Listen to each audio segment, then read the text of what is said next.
Morning friends, just going to tilt the camera a smidger. Welcome back to my channel. We're going to do a little tutorial today about making some tags out of repurposed items.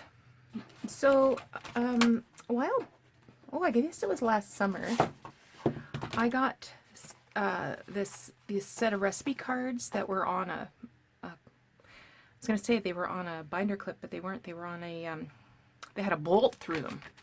So I just unscrewed the bolt and pulled them out. I'm going to make two. So I thought I would use this. This is going to be a Christmassy kind of tag. So I thought I would use ones that kind of I associate with Christmas, shortbread and sugar cookies. And then I'm going to use two more that, like apricot toasties. What the heck is that? And let's find another one. I'm not likely to use lemon strips. I'm not likely to use lemon strips. All right, so I've got some scraps of fabrics here that I'm going to make use of. And what I want to do is on the front, no, on the back of the ones that I'm not going to use, I'm going to make these little pockets. So this, you want some measurements? I'll give you some measurements. These cards are 3 3/8 by 5 3/8, so slightly bigger than an index card. I think I'm going to use this fabric and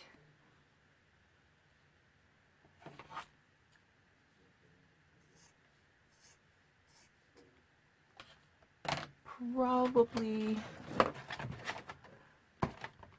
I'll use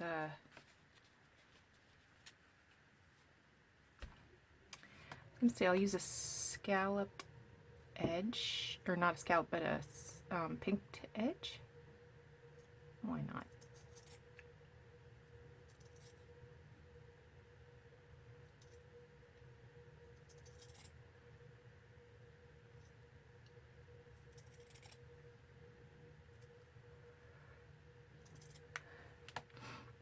Lots of Christmas journaling going on YouTube,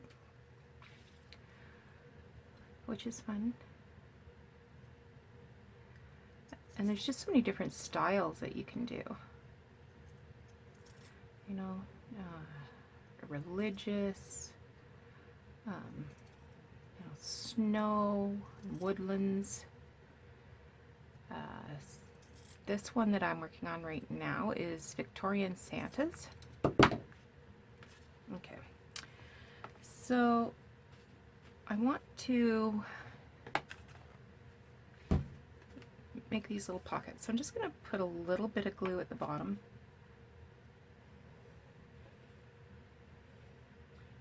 Come on, glue.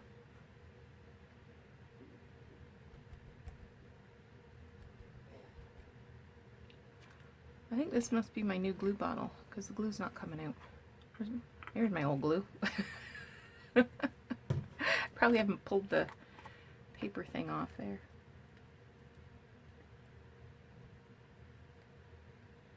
So I'm just using a little bit of fabric glue. Not getting too carried away.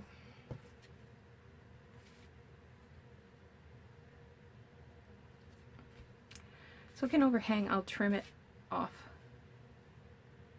later. So it can overhang slightly. Okay.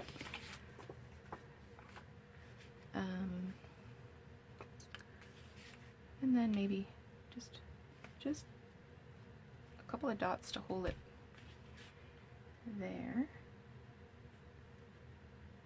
There will be some stitching involved. If you're not a sewer, a sewist, then you're going to want to use more glue. Okay, I'll set those aside to dry. And these ones, I was going to measure these pockets. They're about 2.5 inches deep.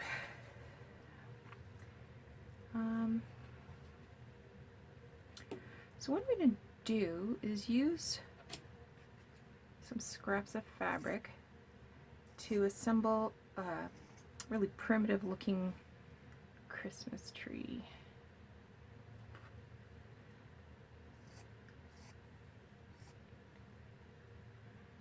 No straight edges here, no finished edges here, just wild and woolly. Maybe I might even take a couple strings off. Maybe that's too big. I don't want it to cover up the sugar cookie part. There.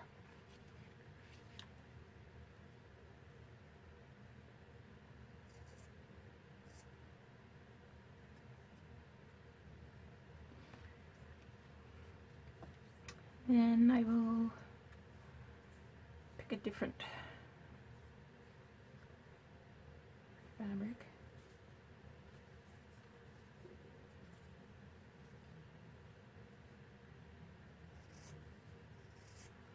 These are just scraps that I got. There's a quilt store in Elmira. I love Elmira. That they sell bags of scraps by like a big-ish bag of scraps. I think usually they're $5. I've gone when they've had a sale and they've had like 2 for $5. And usually the scraps are strips, leftovers from when they've made sample quilts for their classes. And so they're all matchy, like, you know, this one is all sort of matchy. And I used this fabric in the journals. The oh my words.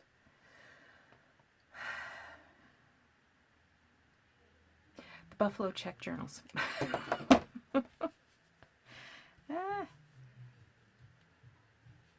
Okay.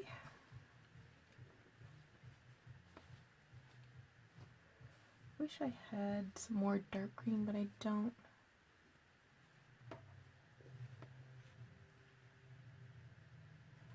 I don't think I want to use that.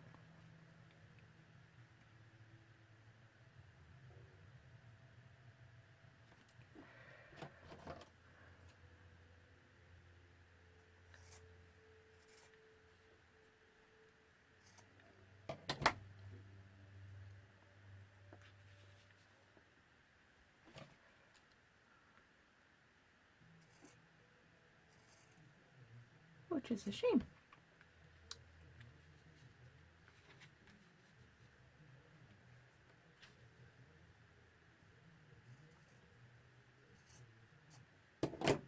Okay.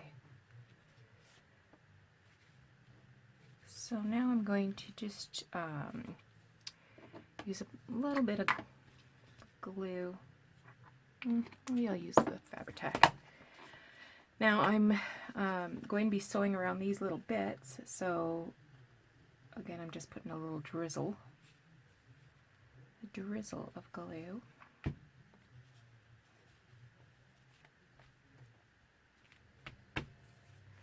And another drizzle. Let's mess this up a bit.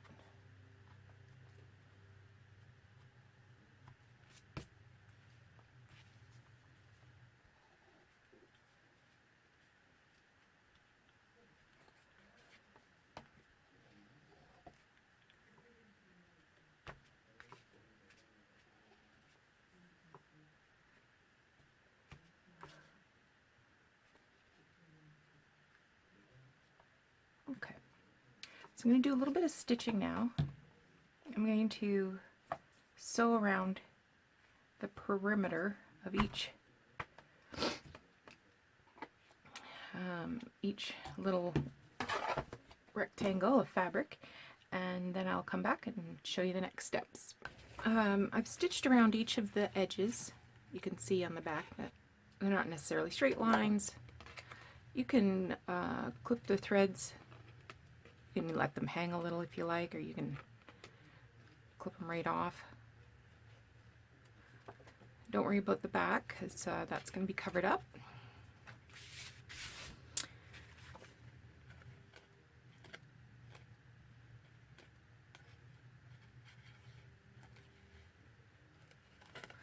I use black thread, but that's because that's the thread that I'm using most in this journal. But as you can imagine, you know, metallic threads might look cool, or a thread that contrasts. Now I want to put buttons on. So I have mostly white buttons. I want something a little more vintage looking than these ones. I mean, those ones are really nice, but I want something a little more on the ivory side of things.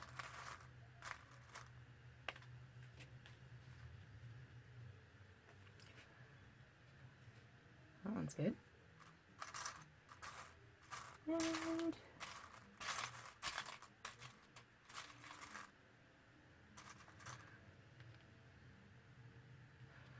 this one has some fabric and thread in it. I haven't got my stitch ripper handy.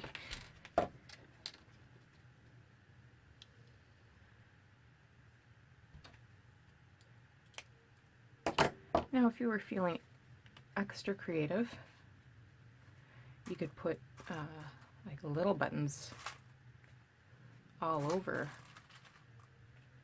the tree, but no, that's not my plan today.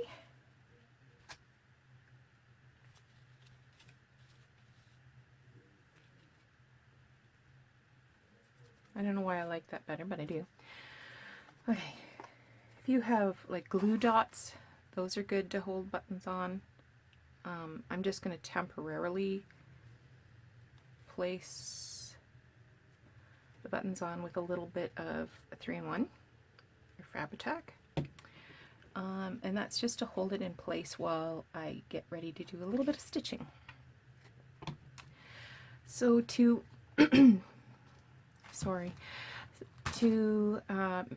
make it so that the thread really shows, I use this bookbinding thread, and gotta have a needle here somewhere. Hi guys, this is Tina. Welcome back. Yeah, I was watching Tina. And when I moved my mouse, it turned back on. Okay. And in order to make this as easy as possible, I'm just going to use my pokey tool.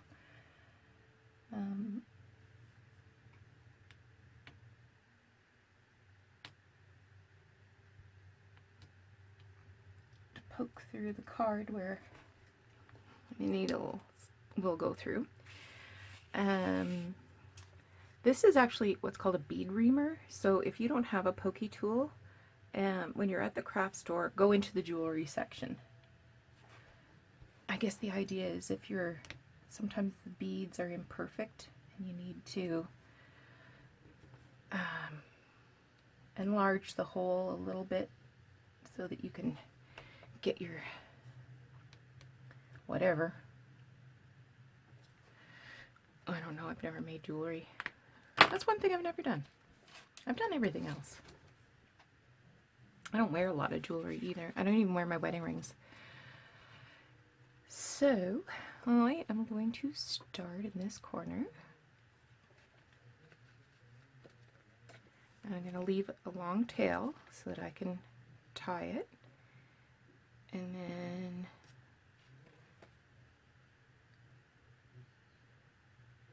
I'm making a cross instead of making parallel lines. I'm making a cross.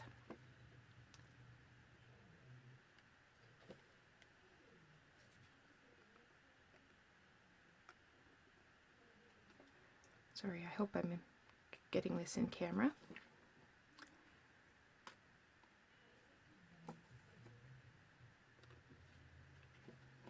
All right, and then I'll just double knot this.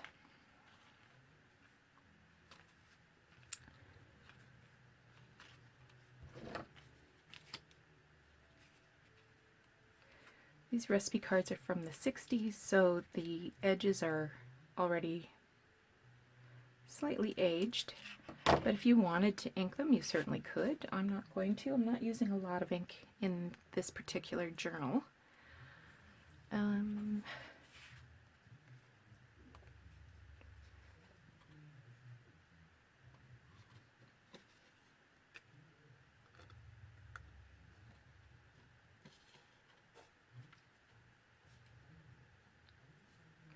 A long weekend for me. Tomorrow is November 11th, the Remembrance Day, so our office is actually closed.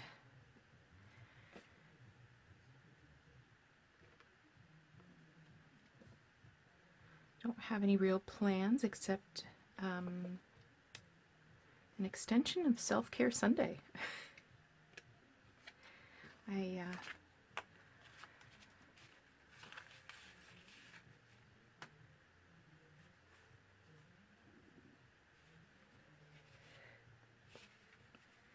Not a big participant in Remembrance Day activities.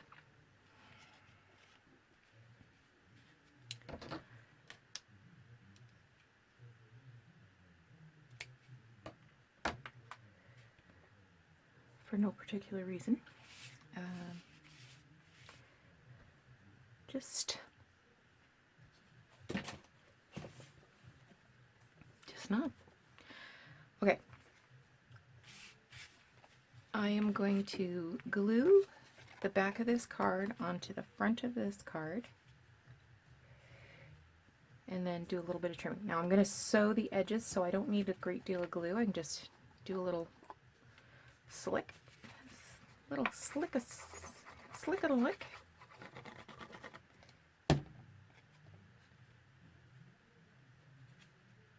Hope my head's not in the way.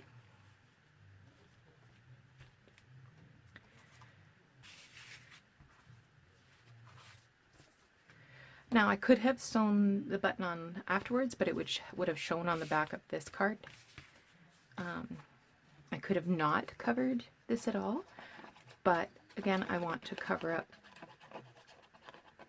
some of the wrong side. I want to cover the wrong side so that it looks a little better and it's a little stronger. Okay, so now I want to clip off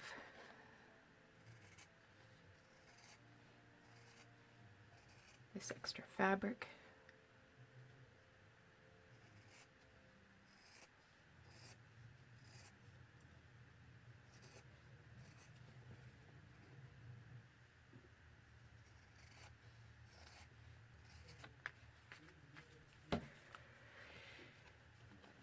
This is really fast. I'm taking it slow so you don't miss any of the steps.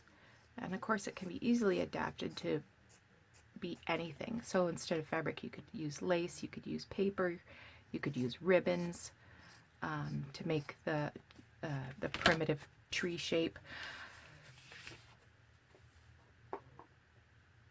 Okay, now I'm going to just clip off a corner and then use it to make an even one on this side.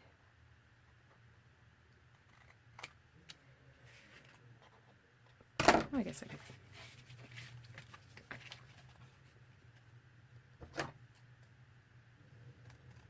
make them exactly alike.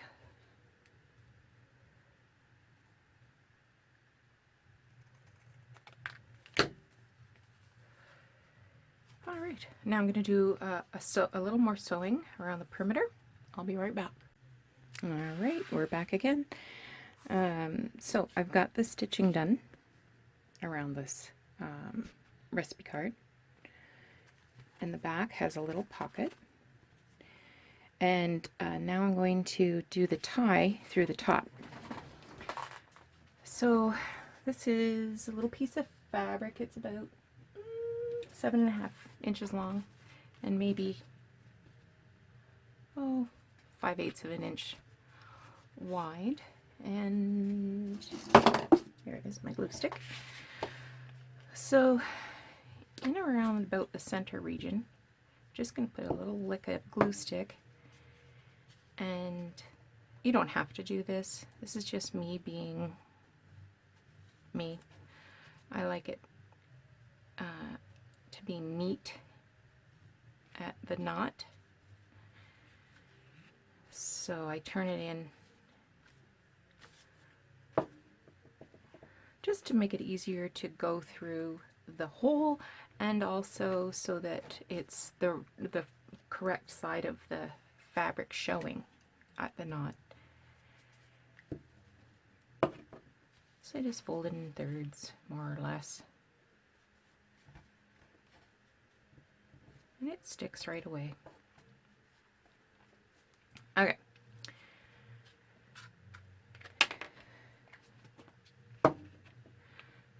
So I fold it in half.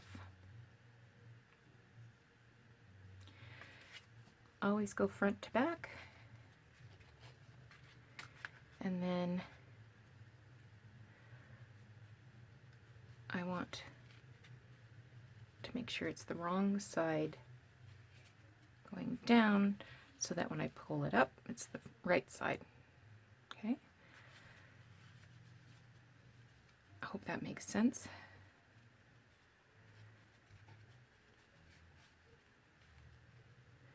I've got this too far away from my face. I can't see. Okay. Now be careful when you're pulling the ends through, because I have not reinforced this hole. If it had an eyelet in it or something, I wouldn't be worried about it. If it had, you know, one of those reinforcement stickers, or even another piece of paper, I wouldn't be too concerned about it. And then one.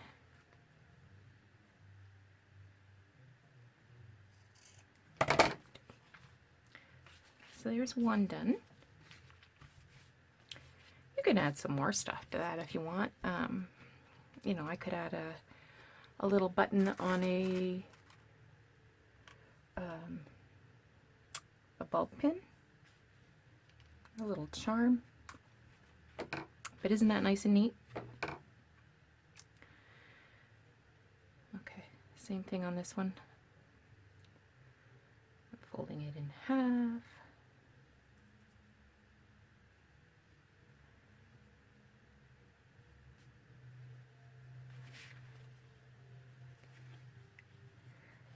Right to back.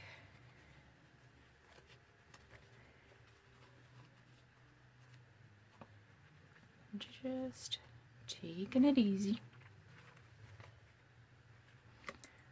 so I don't tear all my way through.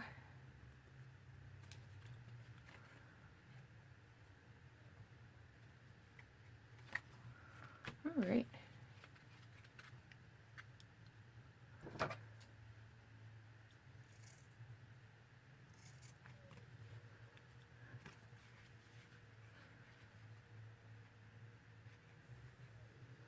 I'm not very happy with that.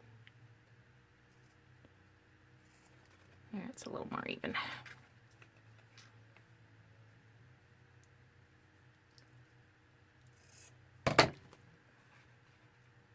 Okay. So that's that. Now, on the back, I have these pockets, and I've got these word cards. These are vocabulary cards. I've got German and French. This one says sugar. together.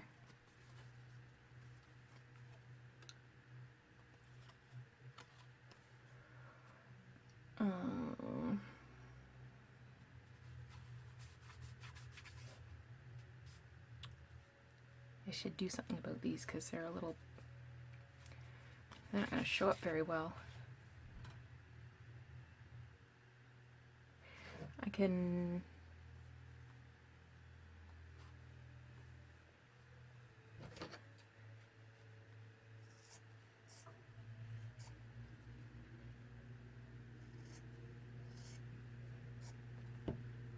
put on a little pull tab.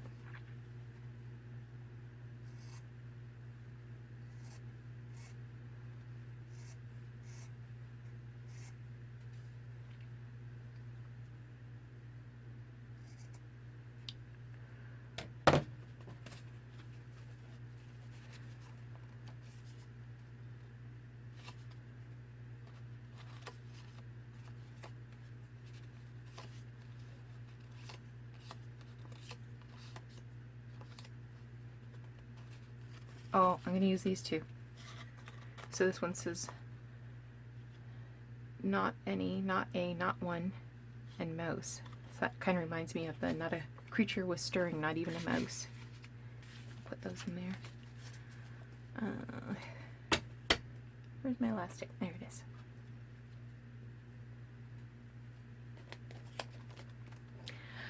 But you could put really anything in there.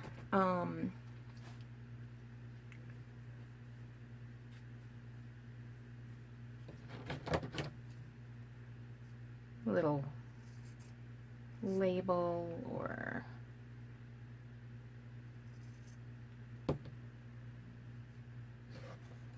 little die cut image, whatever.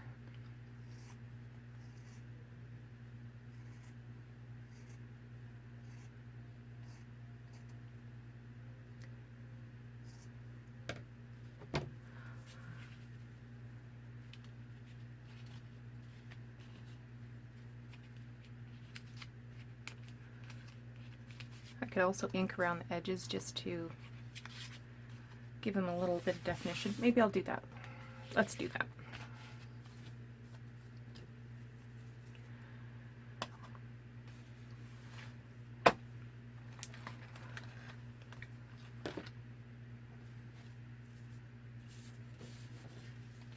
Just a little. I've been using this slanted makeup brush to do inking because I just find it's a little more subtle.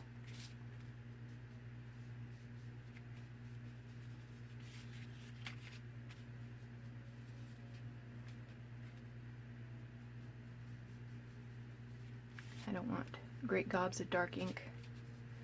And also, I prefer, and I've said this before, I prefer gathered twigs over vintage photo. It has more of a yellowish tone, where I find the vintage photo has more of a pinkish tone.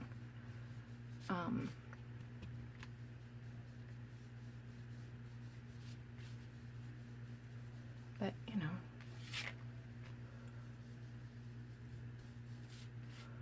Are you learning any German?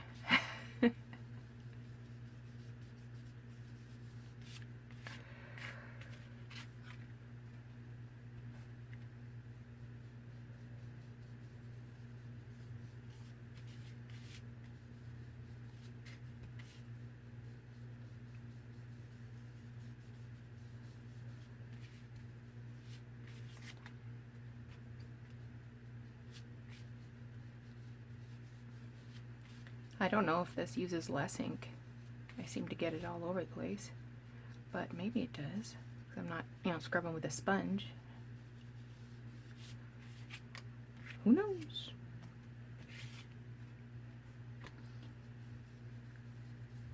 I got this brush. I got a set of brushes at Tuesday morning when I was in Nashville a couple weeks ago, and it was a, I don't know how many were in there. Many. and I paid $2.99 for the whole box. So I'm sure you can find this sort of thing at a dollar store if you want to give this technique a shot.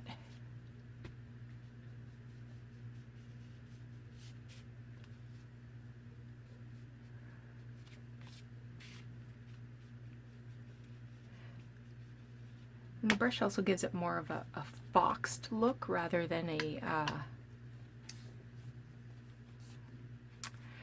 smeared look. I don't know if that makes any sense or not. Okay. So I'm going to sew on these little tabs. You'll notice I assembly lined stitch. That'll save on your thread. Because you won't have to start and restart and cut off long ends. So that's not one. I'm leaving the threads a little long on these. Not one mouse.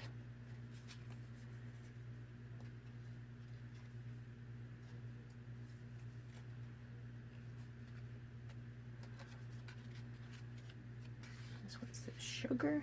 This one says together. Let's sugar together.